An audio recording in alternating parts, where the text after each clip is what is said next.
You can vote accordingly. Go to Seahawks.com and you'll find it there. But we're going to put our own twist on this. We're going to select all Seahawks team. We're going to go compile our team, and we'll put limits. We're not going to do like 12 quarterbacks. We'll do a starter and a reserve, and we'll just go position group by position group each week. How about that? Okay. Again, it's on Seahawks.com. You guys can vote there. You've got until December 22nd. To vote as many times as you'd like for which players you think should make the final list. And the final selections will be unveiled in early 2025 as part of the Seahawks' 50th season celebration. Here's the voting criteria that they've got for the voting pool. They need to have started at least 45 games, voted to an AP All-Pro or NFL Pro Bowl team roster, won the Seahawks Man of the Year or the Steve Largent Award, currently leads a career major statistical category such as most receiving yards in a career, or part of an iconic moment in Seahawks history. We're going to go starter, and we'll go backup, and we'll go quarterbacks today. To me, the starter's obvious. Eligible quarterbacks. This is who they've got. Trent Dilfer, Matt Hasselbeck, Brock Heward, John Kitna, Dave Craig, Rick Meyer, Warren Moon, Geno Smith, Russell Wilson, Jim Zorn. Yeah, it kind of sucks. It's tough because I could pick 5 quarterbacks here. Yeah. Including Jim Zorn. Zorn, yeah. Craig, Hasselbeck, Russ, and Warren. And maybe not, maybe 4. But just because, Warren, I think it's all about being a Seahawk. It's not so much about, his Hall of Fame career. Right. Most of that happened somewhere else. Yeah, I would. My backup, so my starter's Russell, he's yours as well. My backup, I'm torn between Hasselbeck and Craig. Hasselbeck didn't play here his entire career. Neither did Craig, for that matter. He went on to play for other teams, but the bulk of his career was here. But Hasselbeck got to a Super Bowl. I think you got to go with Matt Hasselbeck. I think that's my backup. Yeah. You know what's funny, though, is there's a lot of people that would make the case for Dave Craig being in the Hall of Fame. If Dave Craig was a Hall of Famer, would you think differently about that? You think? About him? Yeah, or about him. No, you'd still be a goofy. Well, he's still goofy. So, yeah. But as far as, maybe he be your backup there. Yeah, no, I don't think so. His stats are his stats. He is who he is. Whether he gets that accolade or not is different for him, but it doesn't change what he did or didn't do on the field. I think he was a tremendous quarterback, but his career is more about longevity.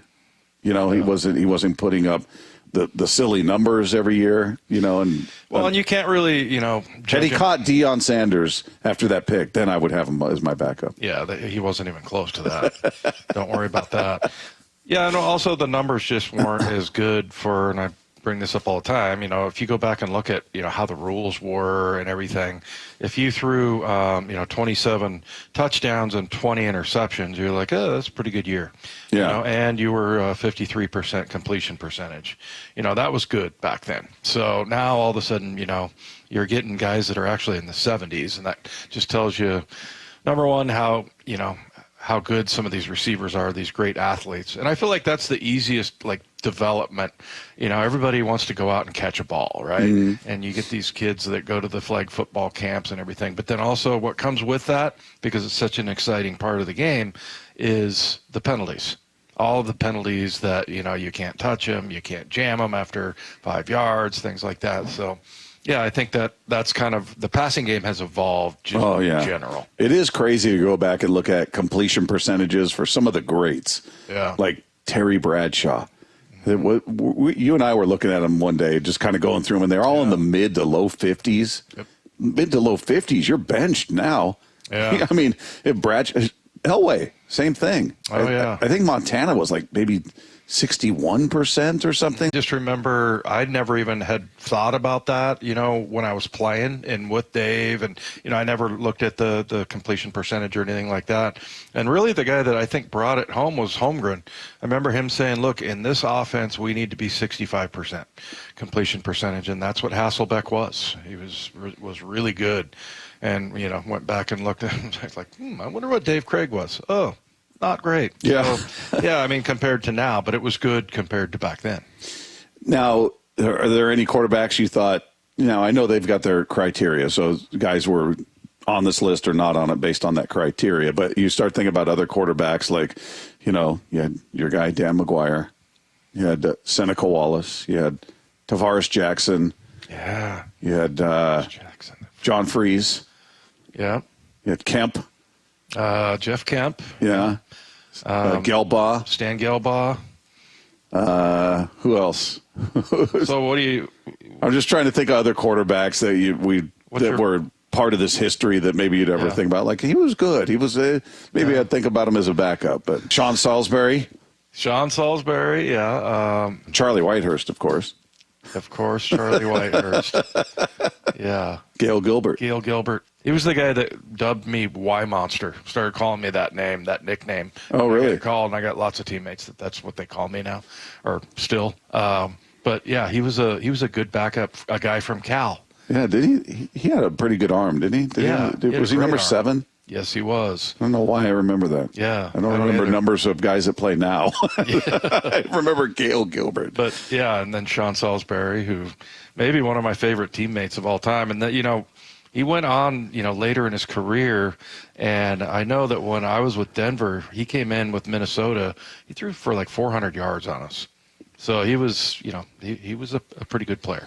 But yeah, you got Kitna, Rick Meyer, who I thought was a really good rookie, man. When he had a good rookie year. Drafted him in '93. Did he win Rookie of the Year? I don't know. I can't remember. I just remember seeing him, on film and going, wow, this guy's pretty, he makes lots of good decisions. And well, one of them was he didn't throw a ball up for grabs. He ran out of bounds behind the line of scrimmage, which is technically a sack. Yeah. And guess what? I was the closest guy. You got a sack on Rick Meyer. So I thought he was a genius. I thought he was good that first year. He was Notre Dame, right? Notre Dame guy. Yeah. Yep. What was funny is when he came in to existence here, the word out there was that he was really into the local music scene, the Seattle scene, and he'd be out at clubs supposedly. And we were always trying to, my band, we'd have our tapes or CD with us, all hoping to run into Rick Meyer to get him our I don't know what he was going to do with it, even if we did meet him. But was that The Living End? Yeah, your band? Yeah.